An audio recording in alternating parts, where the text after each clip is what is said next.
Good morning students. मैं Rameshwar Prasad Gupta, associate professor ABST government girls college Bundi Rajasthan, Kota university Kota के syllabus के अनुसार बीकॉम पार्ट सेकंड के एबीएसटी विषय के सेकंड पेपर कॉस्ट अकाउंटिंग के टॉपिक लगभग पूर्ण होने वाले ठेके अर्थात अनुमानित ठेके पर अर्जित लाभ की गणना के सूत्र calculation formula for profit taken in P&L account on contract nearly completion or means estimated contract, यानी कि जो कॉन्ट्रैक्ट पूर्णता के नजदीक हैं, लगभग पूर्ण होने वाले हैं और अवधि समाप्त हो गई है और ऐसा अनुमान लगा लिया जाता है कि आगामी महीने 2 महीने में या आगामी निकटतम समय में ये ठेका पूर्ण हो जाएगा और अमुक अमुक प्रकार की अनुमानित लागतें और लगानी पड़ेगी। तो इस प्रकार जब ठेका वर्ष के अंत में है तो अपूर्ण किंतु वो लगभग पूर्ण होने वाला है, थोड़ा सा ही 10-5% बाकी है और उसको पूर्ण करने की आगामी अवधि एवं व्ययों का अनुमानित व्ययों का अगर अनुमान लगा लिया जाता है तो ऐसे ठेके को हम अनुमानित ठेका एस्टिमेटेड कॉन्ट्रैक्ट कहते हैं। तो ऐसे लगभग पूर्ण होने वाले ठेके यानी कि अनुमानित ठेके पर लाभ हानि खाते में ले जाए जाने वाले लाभ अर्थात अर्जित लाभ की गणना किस प्रकार से की जाएगी, उसके कुछ सूत्र हैं। उसमें से कौन सा श्रेष्ठ है, कौन सा ज्यादा काम में आता है, उसकी चर्चा करते हैं। तो सबसे पहले हम ये समझेंगे कि अनुमानित ठेका क्या होता है। कि जब ठेका कार्य लगभग पूर्ण होने वाला हो यानी कि अवधि समाप्त हो गई हो, लेखा वर्ष समाप्त हो रहा हो और ठेका कार्य लगभग पूर्ण होने वाला हो और शेष कार्य को पूरा करने में लगने वाले व्ययों का अनुमान लगा लिया गया हो, तो अर्जित लाभ अर्थात लाभ हानि खाते में ले जाए जाने वाले लाभ की गणना अनुमानित लाभ एस्टिमेटेड प्रॉफिट के आधार पर की जाती है। अब हम अनुमानित लाभ एस्टिमेटेड प्रॉफिट कैसे ज्ञात करेंगे कि अनुमानित लाभ ज्ञात करने हेतु ठेके पर अब तक किए गए कुल व्यय में यानी कि आज अंतिम तिथि लेखा वर्ष की अंतिम तिथि तक जितने भी व्यय किए हैं हमने उस ठेका कार्य के ऊपर, तो अब तक किए गए कुल व्यय में अब तक की लागतों में शेष कार्य को निष्पादित करने में लगने वाले अनुमानित व्ययों को एस्टिमेटेड एक्सपेंसेस को और जोड़ दिया जाता है और इसमें इस अब तक की लागत और अनुमानित व्ययों की लागत में हम संभाविताओं के लिए आयोजन प्रोविजन फॉर कॉन्टिजेंसीज को और सम्मिलित कर ठेके की कुल अनुमानित लागत ज्ञात कर ली जाती है, टोटल एस्टिमेटेड कॉस्ट ज्ञात कर ली जाती है। इस प्रकार ज्ञात की गई अनुमानित लागत को यानी कि एस्टिमेटेड टोटल कॉस्ट को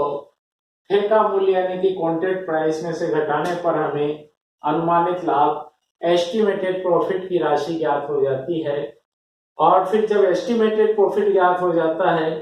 तो उसके तत्पश्चात निम्नलिखित में से किसी भी सूत्र के आधार पर, जो 4 सूत्र दे रखे उसमें किसी भी सूत्र के आधार पर लाभ हानि खाते में ले जाए जाने वाला उचित या अर्जित लाभ ज्ञात कर लिया जाता है कि हम प्रॉफिट एंड लॉस अकाउंट में इस लेखा वर्ष की पूर्णता की तिथि को जो P&L अकाउंट बनाया जा रहा है उसमें कितना लाभ उचित लाभ के रूप में लाभ हानि खाते में ले जाएं, अर्जित लाभ के रूप में लाभ हानि खाते में से ले जाएं और शेष राशि एस्टिमेटेड प्रोविजन की अपने आप प्रोविजन रह जाएगी, प्रोविजन केप्ट एज रिजर्व होगी, जिसको कि हम वर्क इन प्रोग्रेस अकाउंट में क्रेडिट कर देंगे। तो इस प्रकार profit should be credited in P&L account बराबर estimated profit into work certified upon contract price. पहला और दूसरा सूत्र तो मूल्यों के आधार पर है, work certified upon contract price, जबकि तीसरा और चौथा सूत्र कॉस्ट के आधार पर है, cost of work upon estimated total cost के आधार पर है।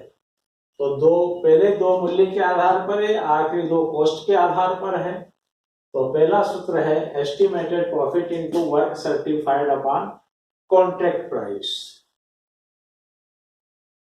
जबकि इस फार्मूले से जो भी हमें प्रॉफिट ज्ञात होगा वो लाभ हानि खाते में ले जाएंगे और एस्टिमेटेड प्रॉफिट का शेष भाग अपने आप रिजर्व में, और फिर जो टोटल लाभ है उसमें से लाभ हानि खाते में जाने के बाद शेष राशि अनुमानित शेष राशि प्रॉफिट कैपिटल से रिजर्व रह जाएगी, वर्क इन प्रोग्रेस में क्रेडिट कर दी जाएगी। दूसरा सूत्र estimated profit into work certified upon contract price, यानी कि value of work certified upon contract price. तो ये वैल्यू के आधार पर है, value of work certified,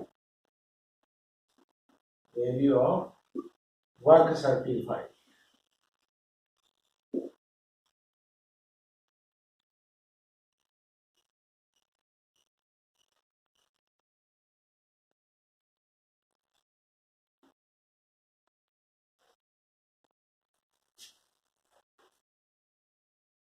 Value of work certified upon contract price into cash received upon work certified. The estimated profit into value of work certified upon contract price into cash received upon work certified. तो इसमें जो भी प्रमाणित कार्य की value है उसमें से कितना प्रतिशत हमें ठेकादाता से नगद मिलता है, उस नगद प्राप्ति के आधार पर हम लाभ हानि खाते में अर्जित लाभ ले जाएंगे। तो कहने का तात्पर्य है कि ये विधि और भी ज्यादा ऊपर वाली विधि से उपयुक्त होगी। और तीसरे दो और चौथे फार्मूले कॉस्ट के आधार पर है कि estimated profit into cost of work to date upon estimated total cost, यानी कि एस्टिमेटेड प्रॉफिट का वो हिस्सा ले जाएंगे जो एस्टिमेटेड टोटल कॉस्ट में से आज लेखा वर्ष की समाप्ति के अंतिम दिन तक उस ठेके पर लगी गई लागतों की राशि है का अनुपातित भाग ले जाएंगे, cost of work to date upon estimated total cost. और चौथा सूत्र है estimated profit into cost of work to date upon estimated total cost into, वो भी वैल्यू ऑफ वर्क सर्टिफाइड की नगद प्राप्ति के आधार पर cash received upon value of work certified. तो ये चार सूत्र हैं, इसमें से ये पहला और दूसरा सूत्र जनरली ज्यादा काम आता है। सामान्यतः सूत्र संख्या है कि हम दो का ही ज्यादा प्रयोग किया जाता है।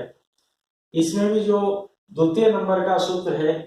जिसमें value of work certified upon contract price का अनुपात तो एस्टिमेटेड प्रॉफिट से लिया ही जाता है, साथ में वैल्यू ऑफ वर्क सर्टिफाइड का नगद प्राप्ति के आधार पर और इसको